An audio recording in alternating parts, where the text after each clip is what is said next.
আসসালামু আলাইকুম। আজ জাতীয় নিউজে কি থাকছে চলুন জেনে নেওয়া যাক। ১০ টাকার টিকিট কেটে ডাক্তার দেখালেন প্রধানমন্ত্রী শেখ হাসিনা। হাসপাতালে সাধারণ রোগীদের মতোই সরকারিভাবে নির্ধারিত ১০ টাকার টিকিট কেটে চোখের ডাক্তার দেখালেন প্রধানমন্ত্রী শেখ হাসিনা। শুক্রবার ১৯ এপ্রিল রাজধানীর শেরেবাংলা নগরে জাতীয় চক্ষু বিজ্ঞান ইনস্টিটিউট ও হাসপাতালে চোখ পরীক্ষা করান তিনি। সকালে জাতীয় চক্ষু বিজ্ঞান ইনস্টিটিউট ও হাসপাতালে যান প্রধানমন্ত্রী শেখ হাসিনা। সেখানে গিয়ে অন্য সবার মতোই টিকিট কাউন্টারের লাইনে দাঁড়ান। এরপর কাউন্টারে গিয়ে নাম নিবন্ধন করিয়ে ১০ টাকার টিকিট সংগ্রহ করেন। পরে সেই টিকিট নিয়ে তিনি প্রবেশ করেন নির্ধারিত চিকিৎসকের কক্ষে। সেখানেই তার চোখের পরীক্ষা করা হয়। এ সময় চক্ষু বিজ্ঞান ইনস্টিটিউট ও হাসপাতালের কর্মকর্তাদের কাছে হাসপাতালের বর্তমান কার্যক্রম সম্পর্কে খোঁজখবর নেন প্রধানমন্ত্রী।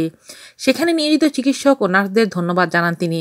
হাসপাতালে উপস্থিত হয়ে প্রধানমন্ত্রী শেখ হাসিনা সাধারণ রোগীদের মতো চিকিৎসা নেওয়ার ঘটনা এই প্রথম নয়। এর আগেও তিনি গাজীপুরের কাশিমপুরে মায়ের নামে স্থাপিত শেখ ফজিলাতুন্নেসা মুজিব মেমোরিয়াল কেপিজে হাসপাতালে স্বাস্থ্য পরীক্ষা করিয়েছিলেন। সেদিনও সাধারণ রোগীদের মতোই লাইনে দাঁড়িয়ে কাউন্টার থেকে টিকিট সংগ্রহ করেন শেখ হাসিনা। আজ এ পর্যন্তই। ভালো থাকবেন সবাই। আল্লাহ হাফেজ।